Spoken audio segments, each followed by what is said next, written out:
apa ya kalau tips and trick terus aku punya formula gitu supaya aku bisa kayak gitu, aku jujur nggak ada gitu, karena emang bener-bener waton gelinding aja tadi yang kita omongin, terus mengalir aja. Cuma ya ketika aku dapat kepercayaan ya udah aku manfaatkan untuk mengeluarkan apa yang aku punya gitu, itu melakukannya dengan baik, dengan tenanan gitu itu. Tapi aku nggak punya formula yang kemudian aku punya apa harus ini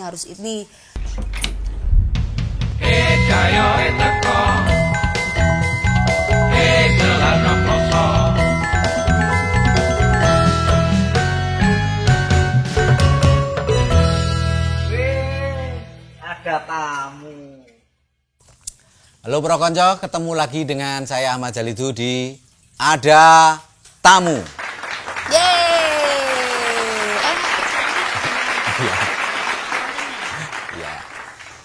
Nah Pro Konco, sore ini saya kedatangan tamu lagi.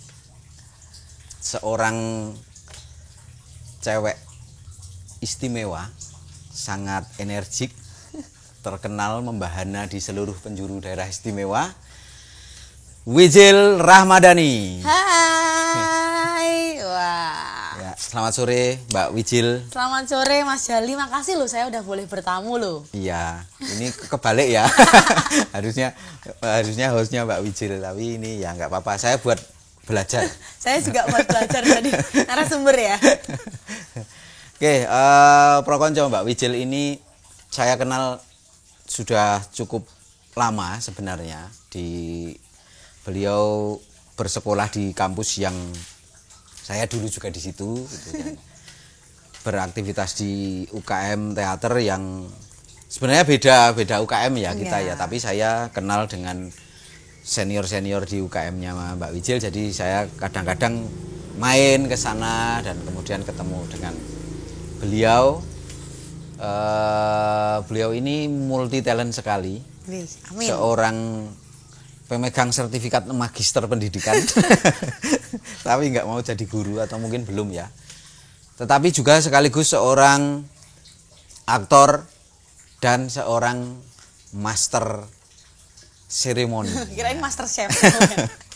Atau seorang MC. Mbak Wijil, gimana sih sejarahnya dulunya bisa sekarang kok berbelok ke sini? Dulu S1-nya apa? Dulu S1-nya sama kayak S2, Pendidikan Bahasa dan Sastra Indonesia. Bahasa dan Sastra Indonesia, tapi pendidikan ya. Tapi itu kan harusnya menjadi, kalau linear jadinya itu dosen bahasa Indonesia ya. Betul, kalau linear, ya. Atau ya harusnya juga nyerempet jadi penulis lah, penyair. Nah, itu sebenarnya goals saya di tahun 2024 mungkin ya. Oh gitu. Menulis ya. Gitu. Oke. Karena sebelum ngomongin kenapa bisa berbelok, sebenarnya yang menarik adalah dulu itu saya sempat nulis waktu SMP, waktu sekolah. Aku tuh gini-gini, pernah juara atau peringkat 4 lomba menulis cerpen nasional waktu SMP. Nasional? Nasional. Masa bener nggak Kang? Bener, betul. Ada ini dulu kan, dulu ada namanya FLS 2N. Nah aku cabang sastra. Jadi aku beberapa kali ikut cerpen, sinopsis, malah juara-juara yang piala-piala yang aku kumpulkan waktu sekolah itu malah tentang sastra gitu. Makanya kemudian ngambil kuliahnya di bahasa gitu. Tapi nulis sendiri toh itu? Nulis sendiri beneran, cuma kan ada pendampingnya toh. Ada gurunya gitu, ada gurunya yang membantu. Kalau dulu kan zaman sekolah kita cuma punya ide, terus punya alurnya. Cuma kan mungkin tata bahasanya itu belum bagus gitu ya, nanti guru yang membantu, tapi tetap itu 100% Wonosobo Pride, guru-guru Wonosobo itu. Wonosobo. Oh, Mbak Wijil itu asalnya dari Wonosobo. Dari Wanasaba.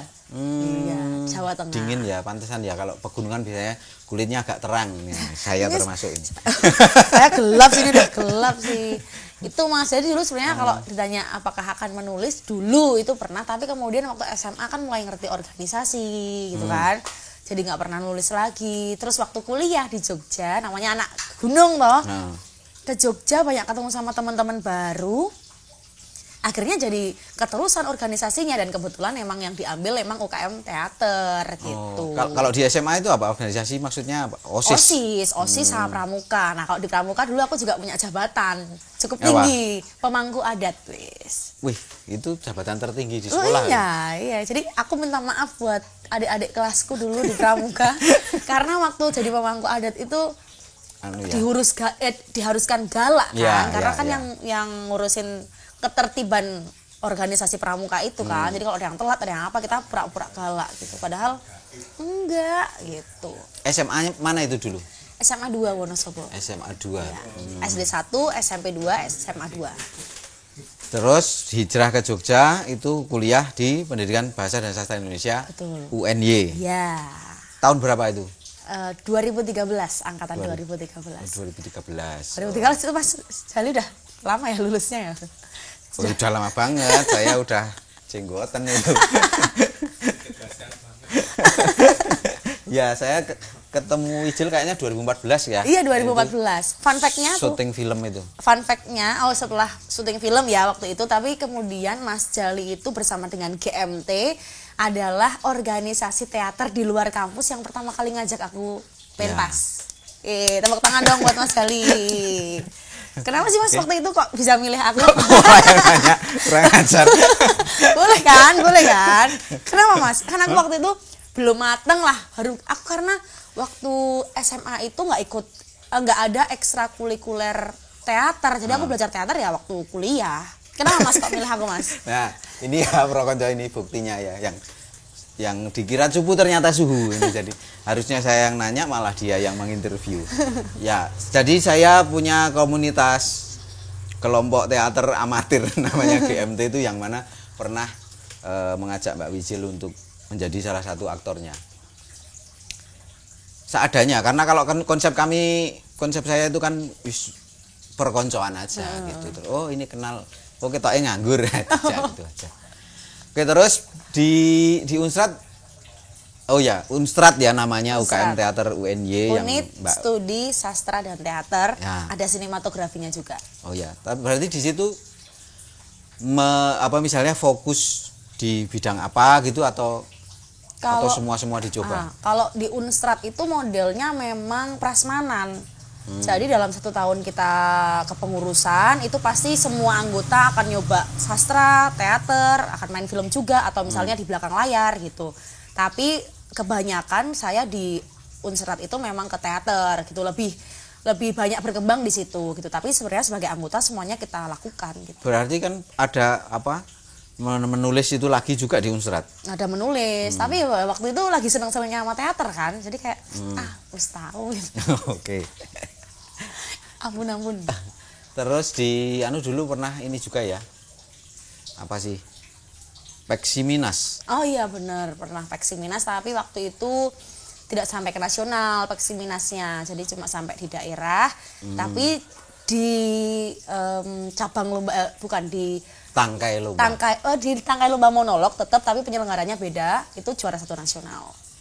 Oh, itu yang bukan Peksiminas? Bukan Peksiminas, itu yang ngadain dari UNS. Waktu itu jurinya ada almarhum Gunawan Marianto dan beberapa lainnya.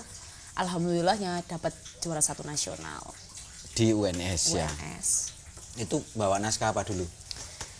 Itu bawa naskah Mas Mirah. Oh, saya belum pernah membaca. Ya, nanti Mas Mirah karya siapa ada di bawah sini. Editor silahkan karyanya Mas Mirah. Oke, terus di Unstrat itu sampai berapa tahun aktif di sana?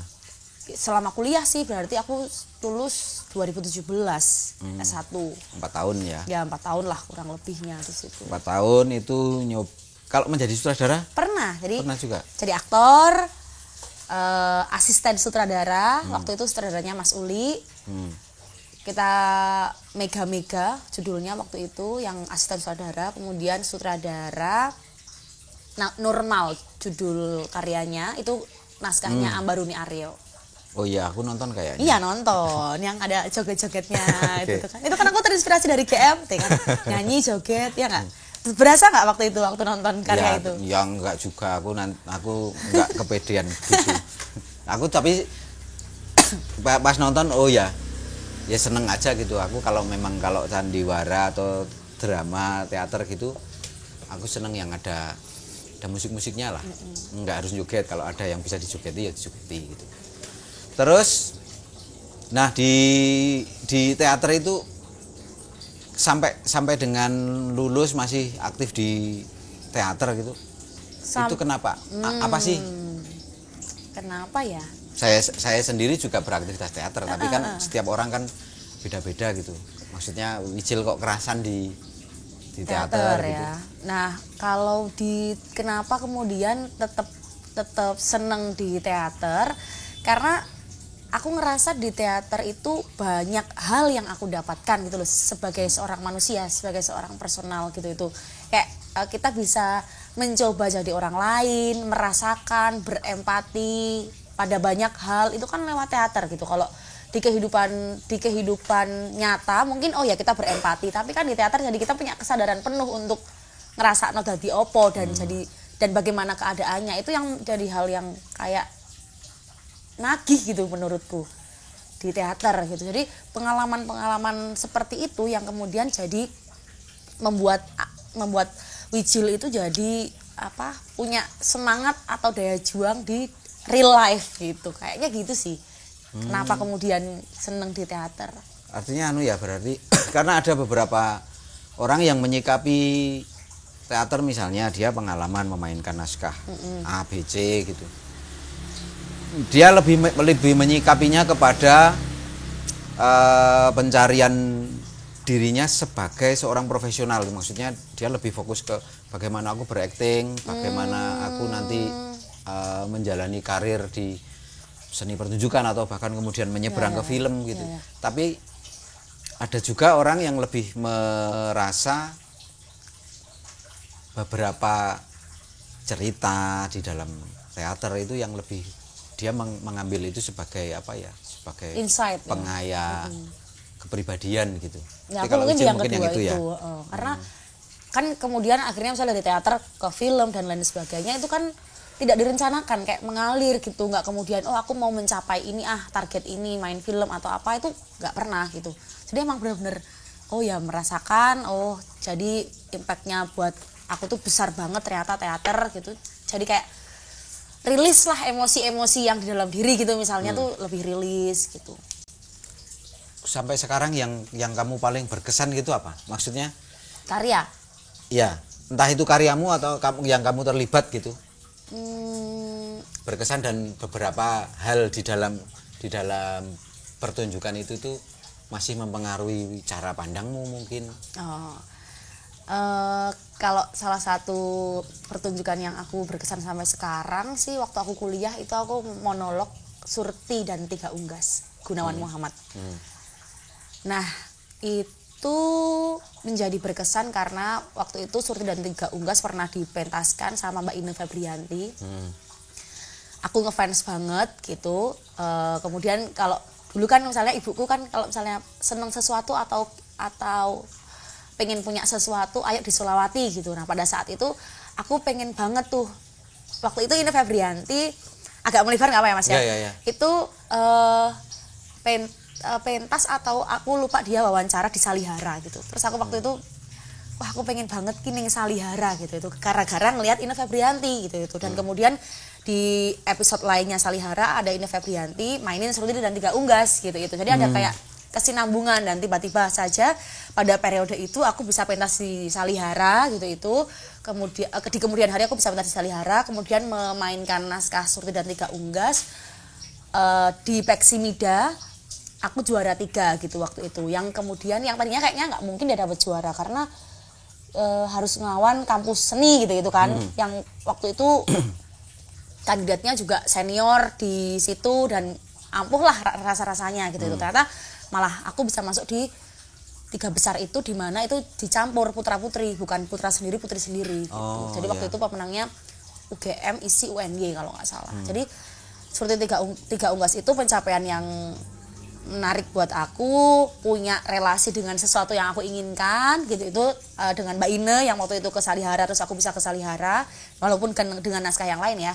Terus di belakang layarnya juga sebagai mahasiswa memperkaya aku banget lah gitu.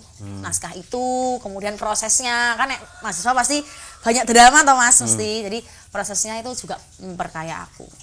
Itu tadi yang di Sholawati itu yang kamu sholawati saliharanya. Itu ya jadi di cerita itu emang banyak banget ya, banyak banget ini ya. Maksudnya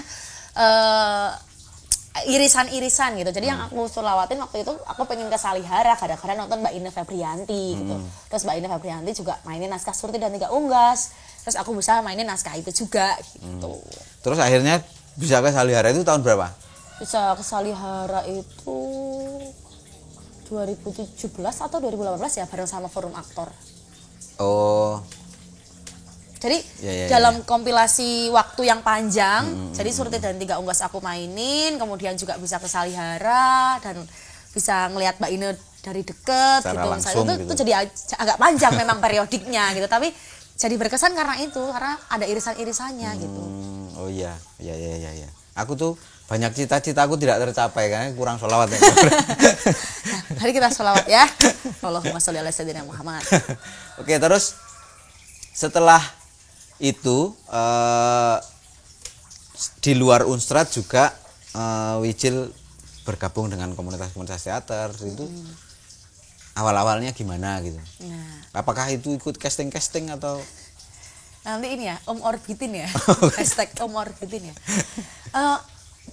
kayaknya sih karena pertemanan ya itu ya jadinya ya seperti kayak pertama kali aku ketemu sama Mas Jalidu di GMT gitu itu kemudian aku dulu waktu di Unstrat cukup dablek gitu itu. Jadi waktu itu aku dengan beberapa teman-temanku cukup aktif jalan-jalan ke kampus teater yang lain gitu itu. Gara-gara waktu itu aku jadi humas untuk acara ulang tahun Unstrat yang cukup besar. Jadi kenal sama ketua-ketua teater di daerah di kampus-kampus lain gitu dan masing-masing kita ngobrol ternyata ada yang ikut ini, ada yang ikut itu, ada yang ikut ini. Jadi terus ya udah ikut latihan bareng yuk gitu. Ya udah akhirnya diajak lah sama Roka Teater. Itu kan yang punya Ridho dari UIN. Itu awalnya juga pertemanan gitu. Terus lama-lama akhirnya kenal Mas Boni Darmawan gitu. Itu kan terus latihan di situ sama Mas Jamal juga gitu. Yang apa? Pelatihan itu magnetisme ya. Magnetisme gitu. Itu tuh ke pertemanan juga. Terus habis itu latihan lagi ke garasi gitu ya. Terus akhirnya pentas bareng garasi gitu. Itu semuanya awalnya ya karena nganggur apa ya Mas ya. Ini punya waktu luang untuk main terus akhirnya diajak pentas gitu. Tapi sebenarnya punya ini enggak sih? Kayak cita-cita angen-angen memang menjadi aktor atau menjadi selebriti atau apa gitu?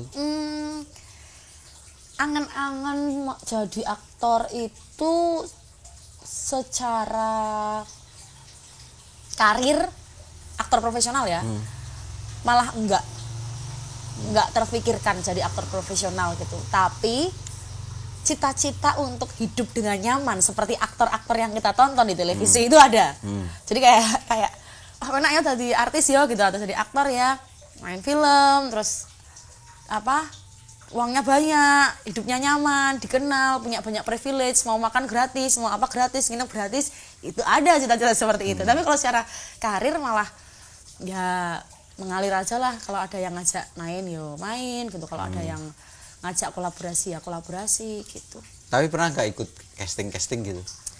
Pernah loh saya ikut casting gara-gara ya temen, maksudnya kayak minta tolong lah.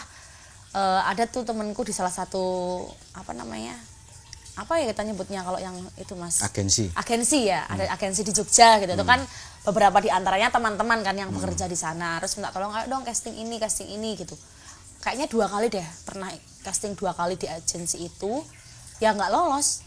Tapi kan itu diajak. Iya itu. Tapi misalnya yang kamu lihat, ada informasi ini casting terbuka terus daftar gitu? Nggak pernah ya? Kenapa? Oh ya nggak pernah. Kalau untuk aku berarti 3 kali deng. 3 kali tapi diajak semua, pasti rekomendasi semua lah gitu. Yang 2 film, yang 1 ada ketoprak waktu itu Mas Garin, sutradaranya Paksi Raras Alit. Itu aku nggak lolos itu di sini. Aku take videonya di tempatnya Mas Bani loh padahal loh, wah soalnya itu ketoprak apa gitu aku agak lupa, tapi nggak lolos. Kalau ngelihat ini terbuka, aku nggak pernah, aku tuh nggak pede Mas orangnya tuh, aku tuh introvert dan Mosok itu. sumpah. Aku kalau mungkin bisa ngobrol dengan nyaman gitu itu ya dengan orang-orang yang aku kenal gitu, atau misalnya bekerja. Ada tuntutan pekerjaan sebagai MC gitu itu iso. Harus sok ramah Harus gitu ya. sok ramah, harus apa. Cuma kalau secara kehidupan pribadi itu aku sebenarnya introvert banget gitu. Kayak canggung untuk memulai pembicaraan gitu itu. Tapi sifat itu kan kalau misalnya untuk untuk acting gitu. Itu menghambat nggak menurutmu? Maksudnya kan kalau ya kita acting itu kan entah itu film ya di depan kamera, kalau teater pun ya di panggung gitu. Itu kan kita punya kesadaran ditonton orang, terus kita harus mengekspresikan sesuatu, menyetel diri menjadi sesuatu yang bisa jadi bukan kita, tapi kadang-kadang itu sebenarnya juga ada unsur-unsur kitanya gitu. Nah, aku tuh nggak tahu, aku juga belum bisa memecahkan Mas. Cuma kalau di teater atau lagi nge-MC tuh ya udah dilakukan aja, nggak canggung, nggak malu. Malah kadang-kadang kalau kita menatap penonton itu malah jadi hal yang besar juga kan. Kadang-kadang kalau kita di teater lihat jidatnya aja gitu biar nggak grogi. Kalau aku malah udah lihat orangnya aja, lihat matanya aja, lihat ekspresinya dia aja, itu malah jadi energi. Cuma kalau di kehidupan biasa-biasa aja gitu yang wah, misalnya aku rasa ngejak ngomong lah, kok tak meneng baik gitu. Gitu misalnya dalam kumpulan orang-orang gitu pasti aku banyak mendengarkan malah. Tapi kalau di pekerjaan atau apa nggak, sama sekali nggak pengaruh. Mungkin kalau sekarang kalau anak-anak muda sekarang menyebutnya ambivert ya kepribadiannya. Jadi antara introvert dan extrovert gitu. Kalau extrovertnya pas kerja aja gitu. Ya. Kalau ini misalnya gini, kamu kan sebagai MC sekarang ya sering-sering yang lebih banyak ya lebih banyaknya itu di MC. Ketika kamu ber-MC itu ada nggak kesadaran seperti misalnya aku harus membentuk suatu karakter yang begini gitu? Ada. Jadi kalau tapi mungkin itu tidak serta-merta aku lakukan tanpa persetujuan klien ataupun IO. Jadi aku tetap misalnya kan sekarang kan IO juga udah mulai punya banyak kebaruan ya dalam membuat acara gitu. Misalnya MC-nya dituntut untuk apa kayak kemarin gitu dalam waktu dekat aku nge-MC tapi aku jadi guru biologi gitu. Jadi ya openingnya pasti beda, nggak kayak selamat malam Bapak Ibu, pasti enggak. Tapi ya udah selamat malam anak-anak, ini kok belum pada pulang, ini pada ngapain ya. Jadi akhirnya berteater gitu itu. Ilmu teaternya kadang-kadang kita pakai di situ gitu, tapi nggak kemudian aku terus ngide sendiri gitu kan. Kadang-kadang kan pasti yang terkait seperti klien mungkin nggak berkenan, jadi sudah sepersetujuan dan ACC dari klien. Balik ke teater lagi, kalau di ketika di Unstrat itu kan apa bahasamu tadi prasmanan ya, semua hal mencoba. Kemudian kalau di kampus ya sejauh yang aku tahu kan serapi-rapinya teater kampus itu sebenarnya kan kadang katakanlah kurikulumnya, metodenya itu kan juga acak kan. Lesinau misalnya latihan teater latihan acting gitu kan. Yes, waton siapa seniornya yang ngajari kan seilmu-ilmunya dia kita jalani gitu. Nah, di luar itu yang kamu mengikuti apalah katakanlah itu proses entah pelatihan, intinya belajar acting yang secara serius rapi gitu di mana aja. Nah, kalau ini malah aku takutnya nanti aku malah diserang sama alumni paguyuban alumni Unstrat. Jadi Unstrat itu punya kurikulum Mas. Unstrat itu malah kurikulumnya sangat rapi. Oh iya. Kita ya mungkin karena kuliah di kampus pendidikan ya, jadi kurikulum dan lain sebagainya itu ada malah RPP-nya. Ada RPP-nya bener. Unstrat itu untuk departemen teaternya itu dia punya RPP, punya kurikulum, harus belajar apa aja gitu. Itu sumbernya apa aja gitu itu ada. Cuma kan mungkin kendalanya adalah yang ngajarin alumni kan juga mungkin nggak punya banyak waktu. Jadi yang ngajarin ya departemen teater yang juga mungkin juga nggak punya banyak informasi, jadi cuma sama-sama belajar dan lain sebagainya, tapi berpacunya tetap sama kurikulum. Dan aku malah belajar teater secara apa ya, secara khusyuk itu ya di kampus. Karena kan kalau misalnya kita misalnya nih sama kelompok-kelompok komunitas di luar kampus kan teman-temannya kan udah pada bekerja. Mas-mas mbaknya kan udah pada sibuk toh. Jadi kan pasti pemanasan dan lain sebagainya atau latihannya kan juga pasti udah nggak apalagi ada di kan. GMT ya. Pasti Teko udah ngemil terus langsung latihan. Oh, langsung das gitu kan. Cuma barangkali di 2 tahun belakangan yang sangat serius ya di Wani Darmawan Project itu magnetisme sama di garasi gitu itu kita ada latihan-latihan yang memang aku dapatkan secara khusus gitu dalam training tertentu gitu itu. Ya sebenarnya di kampus juga udah didapatkan kayak mengulang lagi tapi ini lebih mantep lah gitu. Yang ngajarin juga lebih profesional juga gitu. Kalau kursus-kursus misalnya yang fokusnya ke acting, film gitu? Enggak, karena aku isinan Mas yang ngono yuk aku malah ditonton dalam kesadaran aku les gitu tuh malah kayak wah sama sekali tidak terbayangkan deh kayak wah grogi banget deh kayaknya deh itu. Ya kan sama aja.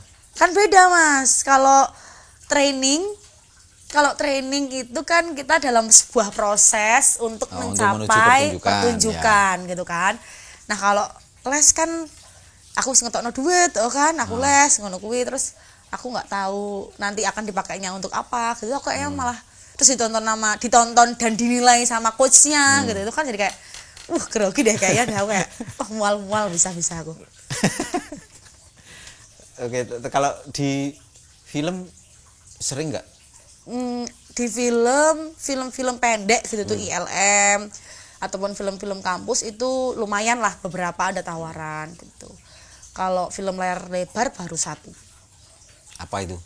Yang aku nggak tahu ini kita akan rilis kapan ya ininya? Ini ya mungkin seminggu. Oh ya berarti belum rilis nanti. Akhir Februari ada 1 film yang Mas Hali semoga juga mau nonton sama Mbak Nia. Mendung Tanpa Udan itu difilmkan. Oh, film. Oh ya. Tapi artis utamanya tetap dari Jakarta. Ya gitu. 1 scene 2 scene lumayan lah. Gitu. Padahal kan artis video klipnya kamu kan? Ya aku sama Kukus. Cuma ya kan mungkin followersnya kurang banyak ya Mas ya. Terus juga tidak ada blasteran sama sekali gitu ya. Jadi tapi nggak sih keren kok Mendung Tanpa Udan ini aktor utamanya Erik Estrada sama Yunita Siregar. Rilis akhir Februari. 29 Februari kalau nggak salah, akhir Februari. Yang kemarin katanya apa? Kamu lonceng lagu atau apa itu dalam rangka film itu juga gak? Enggak. Kalau launching lagu itu lucu lagi ceritanya. Jadi kan aku kan nyanyi-nyanyi kan juga kadang kalau diajak tok ya, maksudnya tidak bernyanyi secara profesional lah gitu. Kalau pentas sama Mas Jali terus ada tuntutan untuk nyanyi gitu kan baru nyanyi gitu itu atau misalnya membantu teman gitu itu. Aku bertemu dengan 2 kelompok komedian, 1 kelompok komedian ada anggotanya 2 orang namanya Condro sama Danang. Danang itu di praktisnya itu lebih ke tradisional, kalau Condro itu memang musisi. Tapi mereka punya grup komedi dan pada suatu waktu ada sebuah talk show yang aku hostnya dengan narasumber-narasumber dari pemerintahan waktu itu. Terus artisnya untuk iklannya itu si komedian ini, si Condro sama Danang. Terus akhirnya kita ngobrol, berteman, bikin 1 grup musik yang waktu itu mainnya dengan DJ karaoke. Terus akhirnya kita ngobrol lagi, kok kayaknya seru nih kalau kita bikin lagu gitu itu. Akhirnya bertiga bikin lagu. Lagunya sebenarnya udah ada yang bikin penulisnya Condro gitu itu. Kita tinggal mengisi di situ tapi berawal dari keisengan dan ya udah kenapa nggak kita lakukan aja. Akhirnya rilis lah kemarin 1 lagu berjudul Jogja Tokyo. Jogja? Tokyo. Ya. City pop itu. Pakai PP enggak? Ya enggak lah itu kan soalnya kan Jogja Tokyo kan kayak kita aja mau bikin video klipnya aja belum mampu Mas karena nunggu dari KBRI Tokyo. Jangan itu baru single ya 1 lagu. Baru single. Doain Mas biar bisa punya album. Ya, mudah-mudahan. Siapa tahu Mas Jali mau bikinin lagu Mas Jali. Wah, laguku tapi kelas berat kalau laguku itu. Pak Giwang ya berarti ya. Harusnya Pak Giwang ya. Nah, Wijel ini akhir-akhir ini kan sering MC. Itu dulu sejarahnya gimana kok bisa jadi MC? Kalau MC itu sebenarnya dari Wonosobo aku udah belajar MC Mas. Dari SMA? Dari SD malah. Oh iya. Kalau kita ngomongin Master of Ceremony, waktu itu aku menjadi MC upacara bendera setiap hari Senin. MC tuh itu kan? Iya. Itu pembawa acara upacara hari Senin selama beberapa tahun. Aku jadi pembawa acara apa ya? Namanya apa ya waktu itu ya? Kalau di protokol. Iya, SD ku namanya MC protokol ya. itu tuh selama beberapa tahun aku cukup jadi idola. Karena aku bisa menirukan gaya upacara Istana Negara. Upacara Istana Negara. Bayangin Mas, anak SD kelas 3 atau kelas 4 udah upacara bendera hari Senin. Kayak gitu guru-guru gue seneng banget. Kemudian ke kabupaten masih dengan MC protokol itu dan lain sebagainya. Di SMP baru aku mulai MC pensi. Tapi karena acara OSIS, kan kita belum mampu bayar MC profesional kan. Jadi sesama teman-teman aja. Di SMA juga gitu. Kemudian di kuliah waktu itu himpunan lah, kan mulai masuk himpunan, terus akhirnya kakak tingkat ada yang minta bantuin nge-MC acara gitu itu. Dari situ kemudian kakak tingkat lainnya yang udah pada lulus mulai tahu nih, oh ini bisa nge-MC nih, yuk diberdayakan nih adik-adik ini. Ngono ora disangoni rak apa-apa, sing penting ya wis jajan wae gratis gitu. Dari situ terus ke nasi kotak terus diamplopi gitu, akhirnya sampai sekarang. Berarti dulu sering MC ini juga ya, apa? Kajian drama gitu? Iya, kajian drama di kampus kan kajian drama atau acara-acara fakultas lah waktu itu yang ada keterlibatan mahasiswa gitu dimintain tolong untuk MC. Terus di luar kampus yang acara gede gitu apa? Yang pertama awalnya gitu. Aku agak lupa sih Mas, tapi waktu itu kayaknya beberapa kali bantuin ngopi nyastro. Ngopi nyastro itu di waktu itu di mana ya? Iya di Bejong. Waktu itu karena kenal sama Mas Kunting, sama Mas Rabu. Terus dimintain untuk MC di Bejong. Jadi MC musik, MC sastra gitu itu. Terus ya udah, akhirnya terus keluar gitu itu. Oh iya, pernah MC di Paraden pernah ya? Oh, Paraden juga pernah. Di Paraden. Volka Martani pernah. Oh, pernah. Itu Volka Martani juga salah satu yang aku inget sampai sekarang karena terus ketemu sama bule-bule kan di situ kan. Yang mesti nggak bahasa Inggris, ngono kuwi yes what's your name. Gitu kan penontonnya juga banyak gitu. Itu seru sih. Aku kangen sih sama Volka Martani. Iya. Oh, sekarang sudah nggak berani nggak kuat bayar. Ya kan bisa kita bicarakan toh. Ya toh Mas. Ya nggak ya nggak Pak? Nanti kalau ada acara-acara di Balai Budaya Mino Martani kalau selo bisa ya. Karena di sini kan memang khusus untuk orang-orang kaya gitu yang nggak butuh bayaran itu. Nah, insya Allah nanti ada masanya kok. Wijil telepon Mas Jali, aku lagi ini nih butuh hiburan nih, aku nge-MC ya, aku yang bayar deh gitu. Bikinin acara aku nge-MC ya gitu. Ntar ya, insya Allah ya. Amin. Amin. Kabul. Allahumma sholli ala sayyidina Muhammad. Amin. Nah, sampai sekarang yang acara yang paling pernah kamu tangani yang itu paling paling berat, ribet gitu apa? Nge-MC ribet ora sih? Tergantung acaranya. Kalau skalanya daerah gitu mungkin nggak terlalu ribet ya, kecuali ada hal-hal terkait protokoler melibatkan misalnya AB1 dan lain sebagainya. Itu kan pasti ada, kita naskahnya harus dicek tuh sama protokolernya dan lain sebagainya, mungkin butuh JR gitu. Tapi yang pernah aku lakukan dan itu cukup deg-degan, waktu itu aku aku moderatorin Panglima TNI, ada Panglima TNI waktu itu salah satu yang hadir, sehingga dibutuhkan untuk JR. Jadi JR-nya 3 atau 2 kali gitu. JR untuk moderatornya sendiri, terus JR untuk rundown acaranya. Gitu ya? Iya. Itu dengan Kominfo, tapi yang hadir waktu itu Panglima TNI sama Pak Mahfud MD. Waktu masih jadi Menko Polhukam. Sekarang udah enggak kan ya? Kan baru kemarin. Iya. Kan udah enggak, kemarin baru mundur kan? Iya. Itu jadi memang dari pihak klien dan juga karena ada dari TNI-nya kan, jadi dikolaborasiin. Nah, dari TNI itu kan juga pasti saklek toh. ada hal-hal yang harus diperhatikan dari cara berpakaian dan lain sebagainya. Ya kalau melibatkan hal-hal yang seperti itu gitu, itu pasti ada treatment khususnya yang bikin kita deg-degan lah.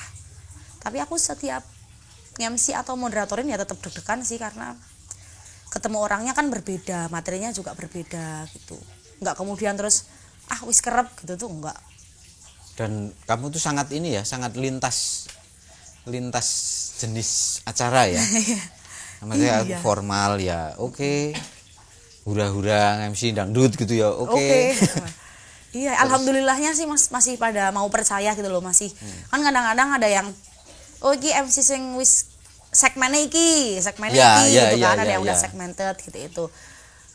Mungkin karena kalau ada orang terdekatku yang ngomong, "Oh, kamu tuh semua dilakuin gitu itu." Jadi kadang-kadang mungkin ilmunya ya sebatas itu aja, tahu aja gitu, tapi itu jadi kepakai untuk banyak hal sih, karena mau mencoba beberapa hal baru. Jadi orang juga barangkali ini anak fleksibel nih, ditaruh di mana aja gitu.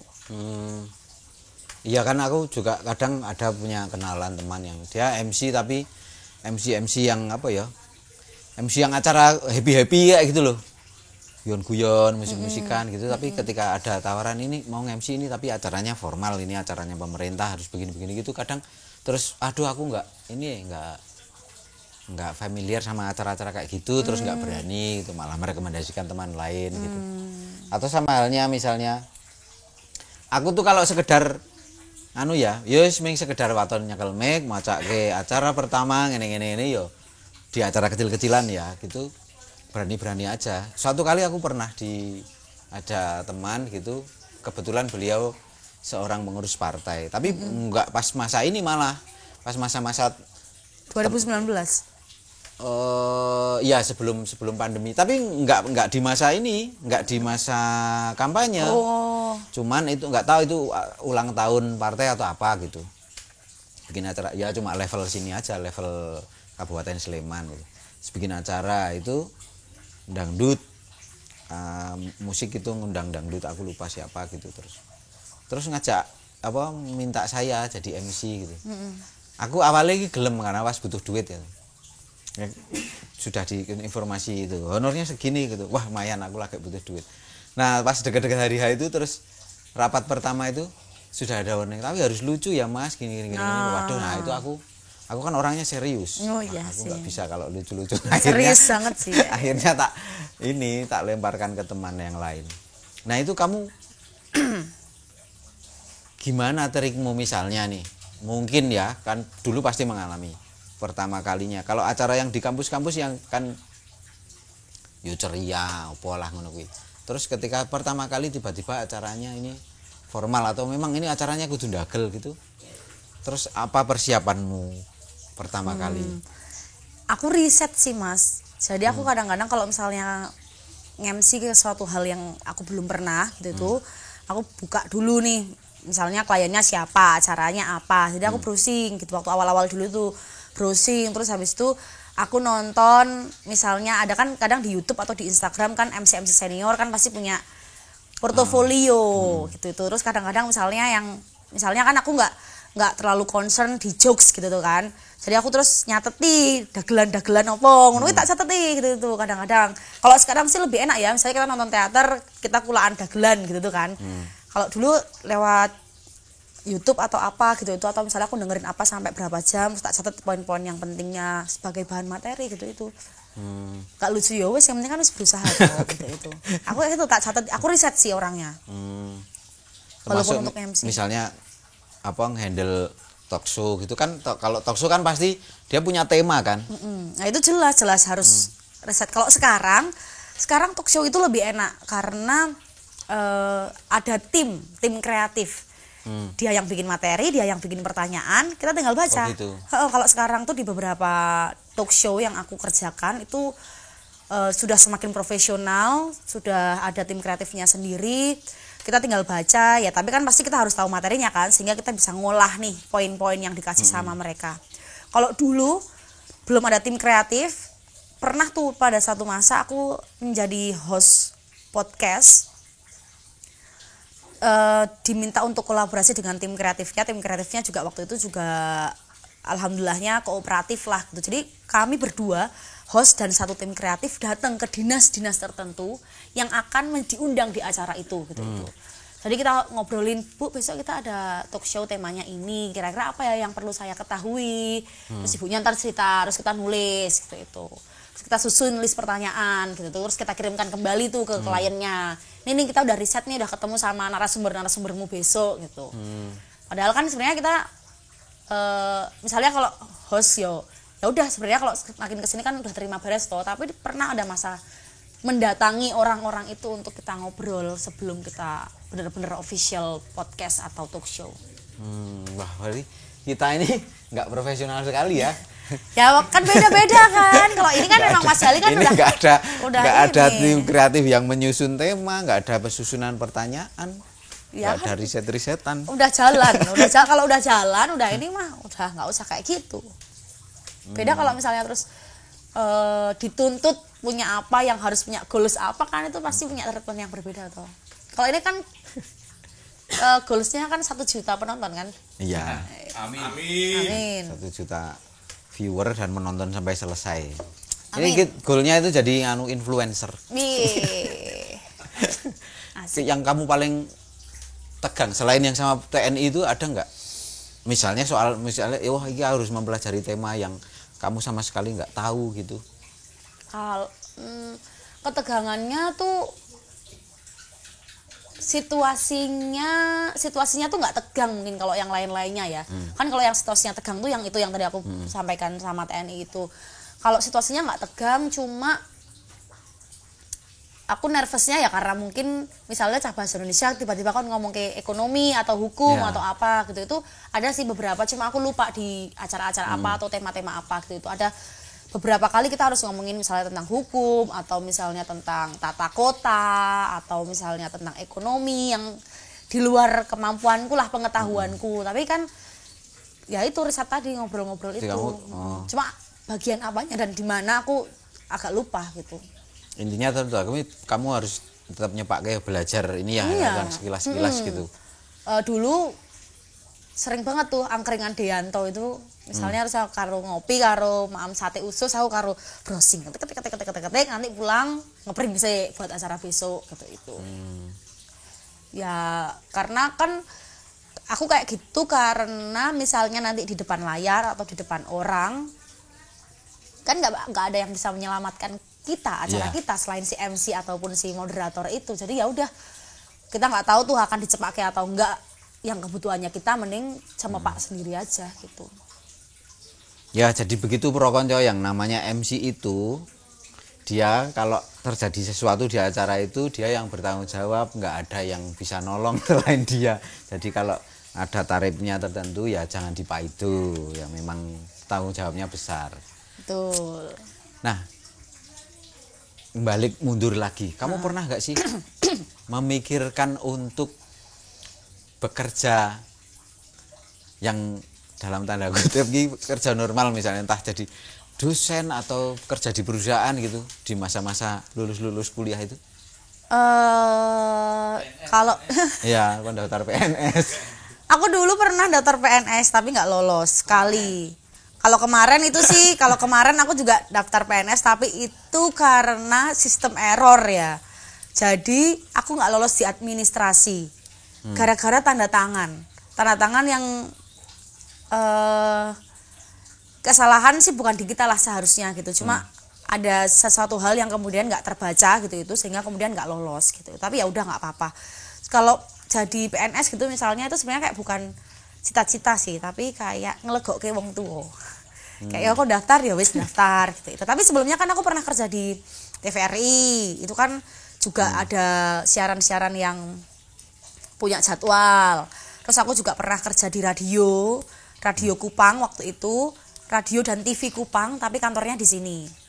Jadi itu juga jam kerjanya juga jam kerja kantor, berangkat jam 9 sampai jam 5 gitu. Itu juga pernah aku lakukan gitu. Tapi kalau sekarang ya udahlah mengalir aja.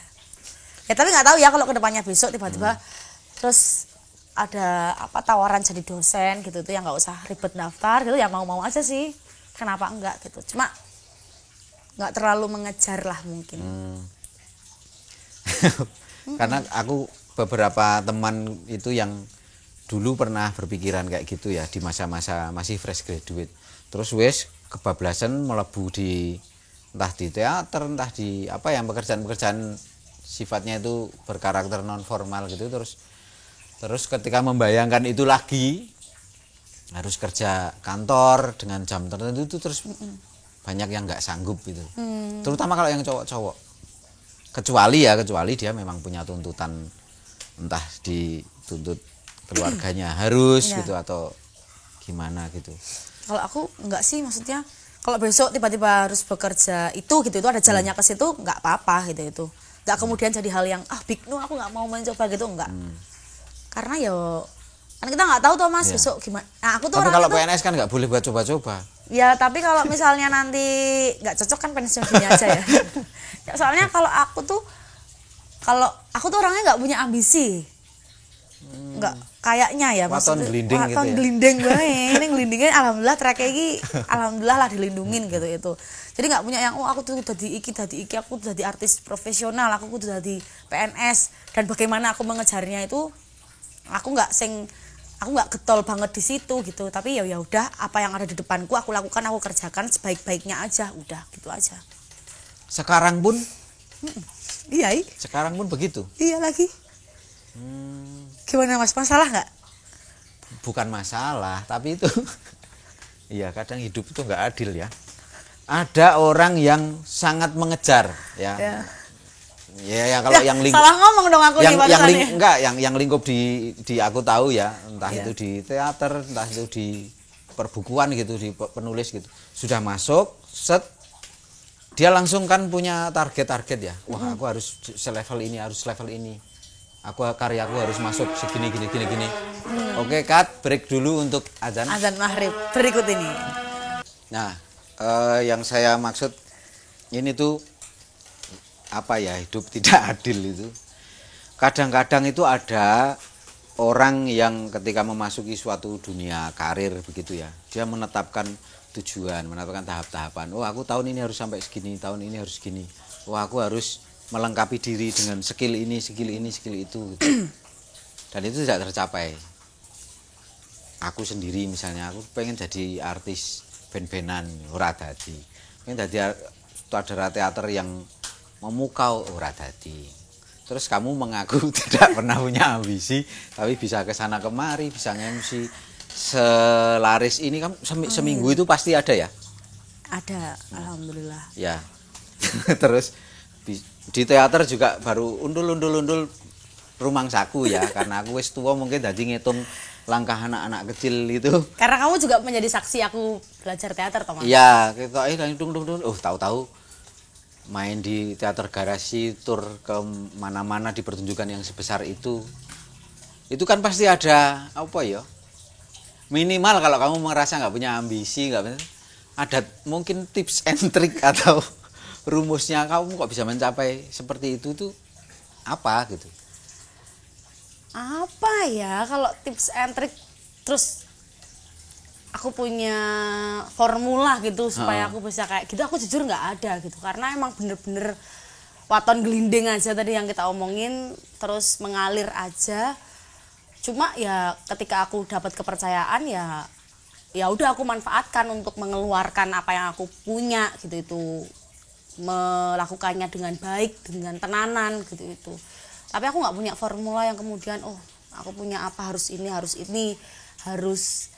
misalnya ya pasti kalau misalnya ini yang baru aku lakukan akhir-akhir ini nih, aku punya grup nyanyi gitu itu kan.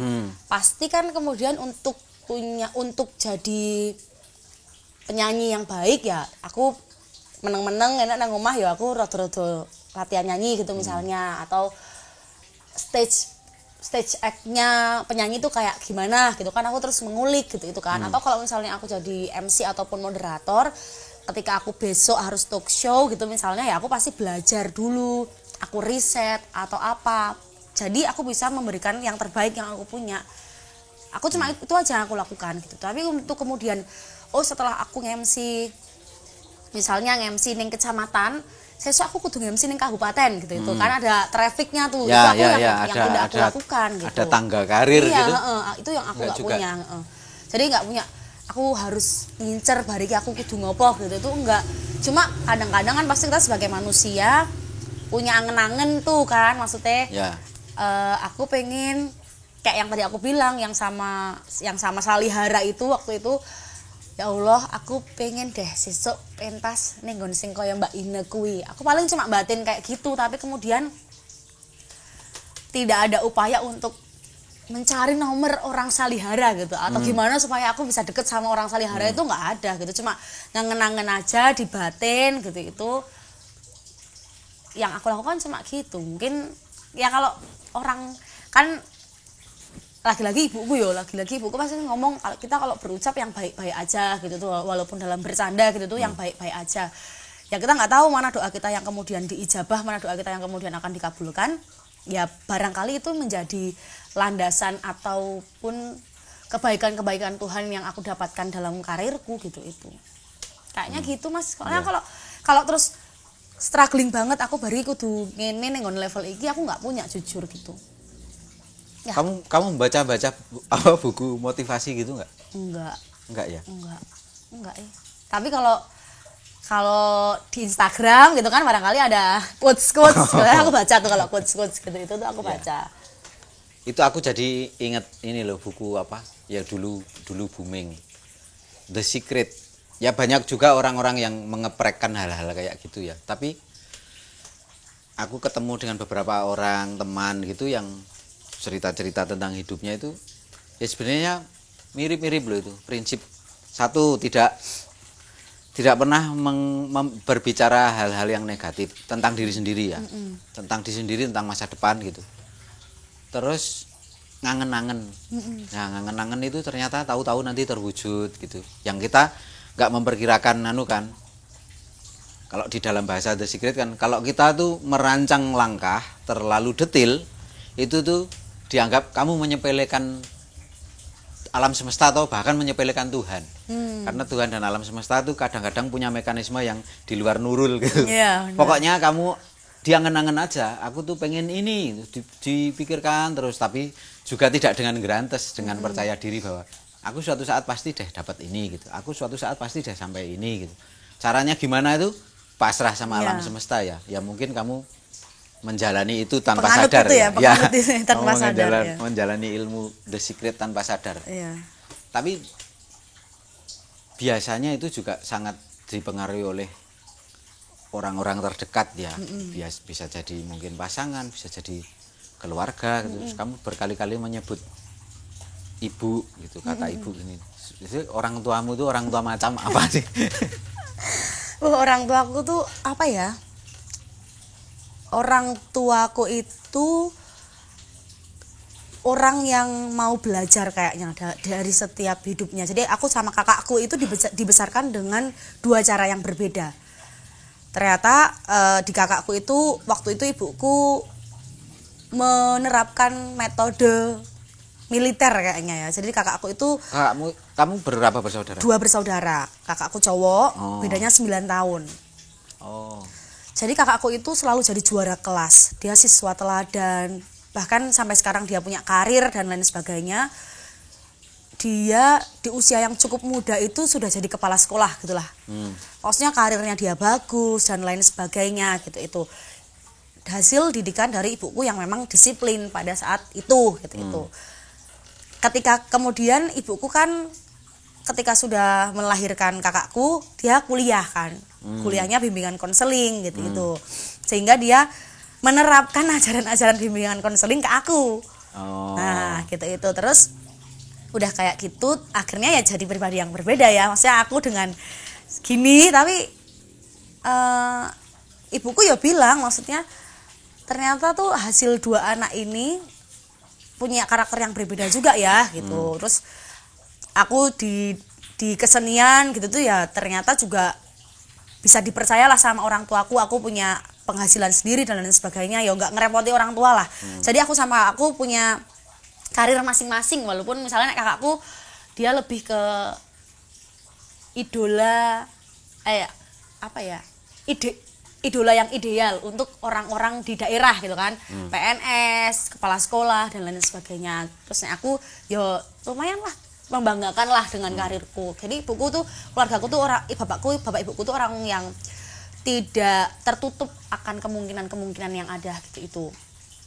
Dan fun fact-nya adalah bapakku darah kesenian itu mengalir dari kedua orang tuaku juga gitu itu. Jadi bapakku waktu sama ibuku tuh dulu tuh keroncongan, terus wayangan gitu itu, nari gitu itu. Sehingga walaupun mereka nggak mengajarkan gitu itu, aku jadi terpapar juga ternyata dari darahku ini gitu. Kalau profesi mereka apa? Pegawai negeri.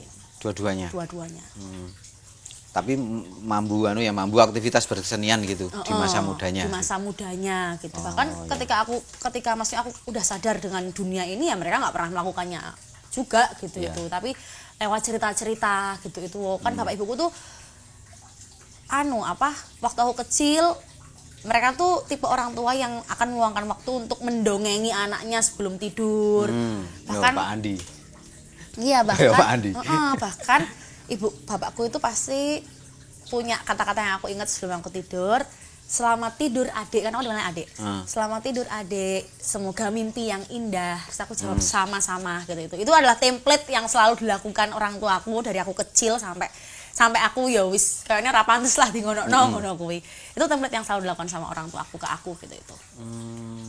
Iya. Padahal orang PNS kan maksudnya pasti punya jam kerja sing sibuk ya, maksudnya mereka tuh nggak banyak punya meluangkan waktu lah. Maksudnya aku waktu SD gue wis ngangkot dewe, pulang sendiri, udah ngangkot berangkat bareng orang tua, pulangnya sendiri gitu, atau aku dititipkan sama orang tuanya temanku gitu untuk nanti kemudian dijemput gitu itu, yang nggak kemudian seperti orang tua yang kayak sekarang gitu itu. Tapi menurutku pada saat itu untuk keluargaku ya mereka udah jadi orang tua yang ideal gitu itu. Ya mungkin itu juga ya yang mempengaruhi juga pandangan mereka. Kebanyakan orang-orang tua itu sebenarnya pernah punya pengalaman aktivitas kesenian, tapi kemudian hidup secara realistik, entah jadi ASN, entah jadi perusahaan, dan itu diterapkan ke anaknya. Boleh ikut UKM seni, boleh, tapi untuk menjadikan itu profesi itu kadang-kadang susah diterima gitu. Ya itu dialami ke saya, aku malah jadi curhat, istri saya juga begitu kan. Nah, terus sekarang gini, di antara yang pernah kamu alami selain hasil didikan orang tua yang menjadikan karaktermu begini gitu.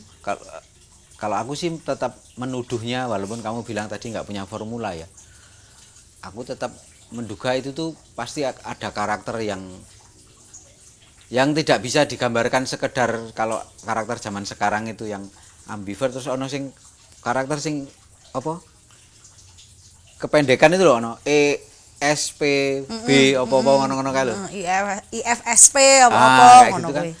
Yang di luar itu yang nggak sekedar itu yang membuat misalnya kamu sangat sangat gampang tahu-tahu jadi MC, tahu-tahu jadi aktor, tahu-tahu jadi film, tahu-tahu sekarang bikin album gitu. Itu juga mungkin buah dari karakter itu. Nah, selama kamu mengalami itu semua, entah di teater, entah MC, entah di pergaulan sehari-hari, ada nggak sih orang-orang yang menurut kamu menginspirasi?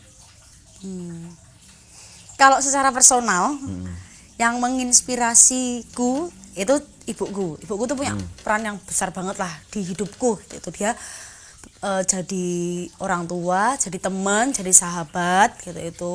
Kayak sampai sekarang pun aku nggak tahu ya kalau maksudnya kayak teman-teman yang lain. Aku tuh kayak hampir nggak setiap hari lah ya, mungkin dalam 1 minggu tuh pasti akan video call sama orang tuaku, terutama ibuku. Aku tanya ada cerita apa nih, ibuku terus tanya ada cerita apa nih gitu itu tuh pasti kami lakukan gitu itu. Dan sifat-sifatnya atau praktek-prakteknya di kehidupan itu sangat menginspirasiku ibuku.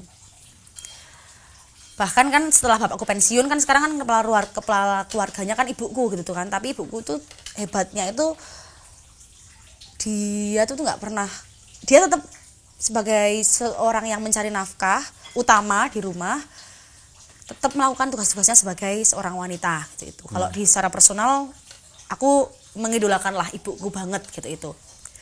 Kalau di karir gitu tuh yang tak ngen-ngen, maksudnya sering tak tonton itu tuh kayak misalnya podcastnya atau cuplikannya Sarah Sechan.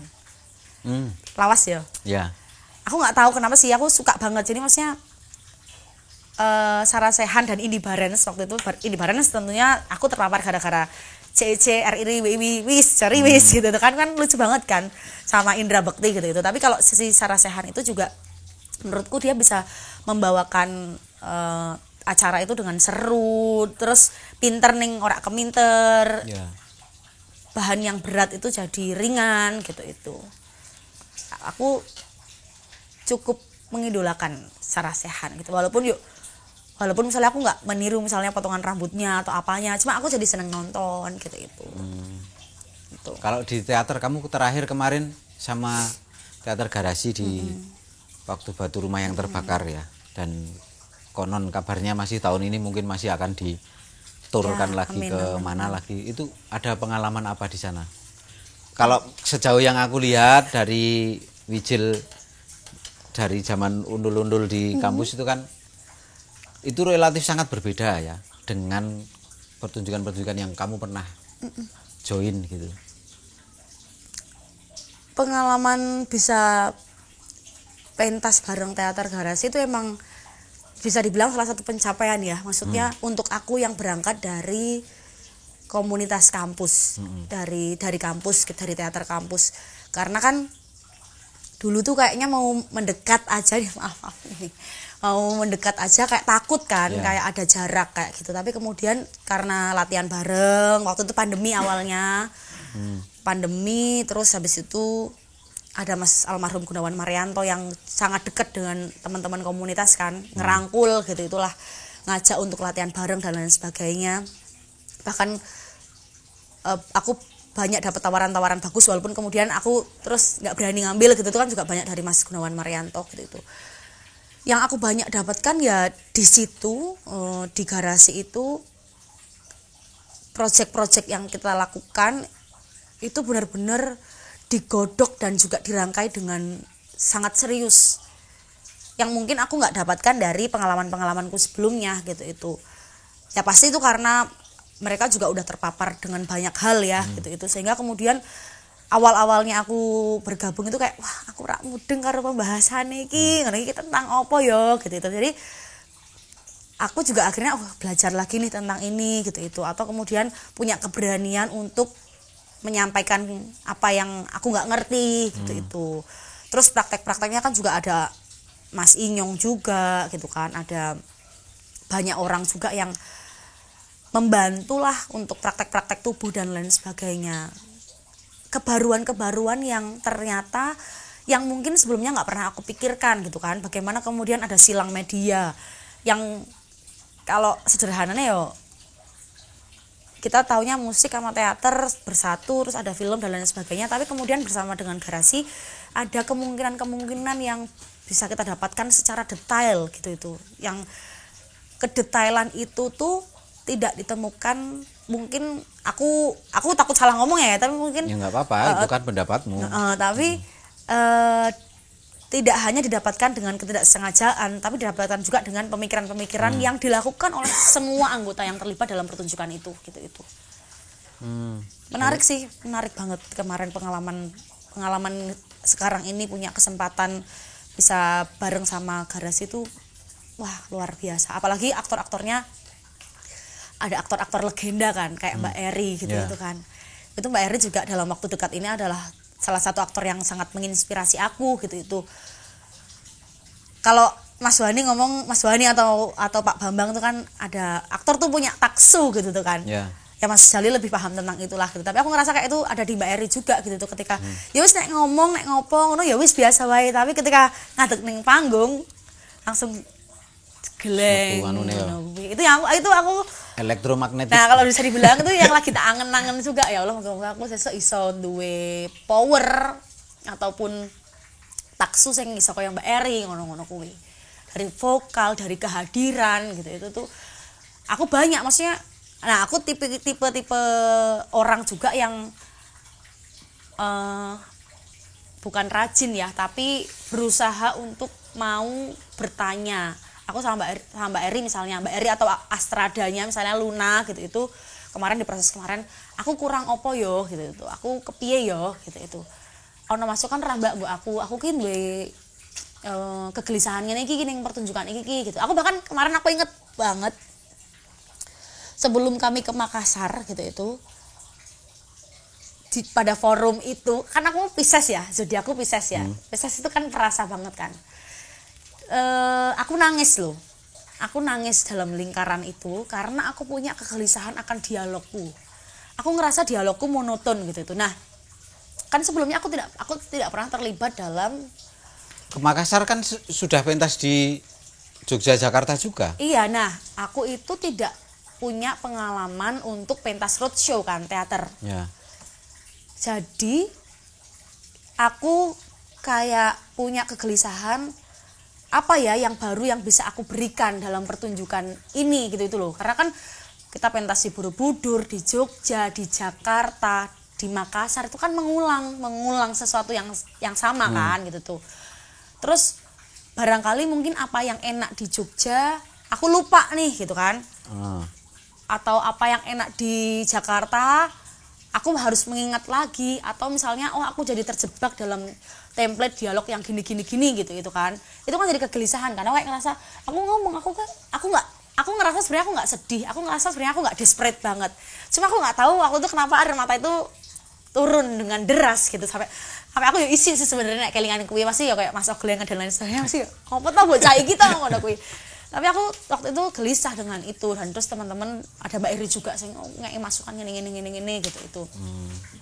Ya akhirnya kemarin di Makassar bisa terlampaui dengan baik lah dan dapat apresiasi dari sutradara juga gitu. Itu kegelisahanmu sendiri atau memang ada evaluasi dari sutradara atau asisten bahwa kamu monoton gini-gini? Gak ada. Itu kegelisahanmu sendiri. Kegelisahanku sendiri. Gara-garanya itu di video kan karena sudah olahan ya. Kok ning video aku ngerasa ora penak yo gitu itu. Aku itu dulu emang tipikal orang yang tidak mau nonton tayanganku sendiri karena aku izin. Tapi aku menyadari bahwa cara kita belajar adalah kita harus nonton diri kita gitu. Mau nggak mau kita harus nonton gitu. Jadi bukan karena aku tuh fobia nonton aku sendiri, tapi aku izin gitu. Aku izin nonton aku. Jadi aku memilih untuk nggak nonton dulu. Tapi karena salah satu bentuk keseriusanku gitu dalam profesi ini gitu itu entah di teater ataupun di MC ataupun di talk show yang terekam gitu itu aku nonton gitu itu kok aku ada frekuensi yang kayaknya aku beda nih sama teman-teman yang lain gitu itu harusnya intensitasnya nggak segitu kok aku dhuwur banget kok aku gede banget ngono kuwi. Aku curiga jangan-jangan gara-gara aku banyak terpapar di teater kampus gitu yang wah gitu kan, malah kan gini kan nggak harus gini kan gitu. Aku jadi punya kecurigaan itu pada diriku gitu. Aku tanya ke Luna, ke teman-teman aktor yang lain dan lain sebagainya dan akhirnya waktu itu ke sutradara gitu itu. Sutradara tuh sampai bilang dan teman-teman yang lain bilang enggak kok nggak ada masalah waktu itu gitu. Waktu live tuh nggak ada masalah, tapi mungkin karena ini udah editan dan lain sebagainya yang pasti kan sound sistemnya atau apanya kan pasti juga jadi ada perbedaan kan. Jadi mungkin kamu ngerasanya kayak kamu lebih gede daripada seharusnya gitu itu. Cuma aku jadi punya kegelisahan yang berlarut-larut akhirnya ya tumpah lah gitu itu. Ya menarik. Oke, Wijil, kita sudah 1 jam lebih sepertinya. Ya, aku masih punya banyak ngobrol nih. Nanti kita akan bisa sambung lagi di edisi berikutnya untuk cerita-cerita yang lain. Terima kasih sudah meluangkan waktu. Semoga sukses, tetap ngelinding dan menggelindingnya itu ke arah yang lebih membahagiakan. Amin. Ya, aku satu hal yang aku serap mungkin ya bahwa dari Wijil ini ya mbok wis urip rasa nganggo ambisi ngono ya nyatane ya iso ketemu dengan hal-hal yang istimewa gitu. Amin. Itu sekali lagi terima kasih, mudah-mudahan bermanfaat. Pro Konco, kita cukupkan dulu obrolan dengan Wijil Rahmadani. Sampai ketemu di ada tamu berikutnya dengan tamu-tamu istimewa yang lain. Sampai ketemu. Dah.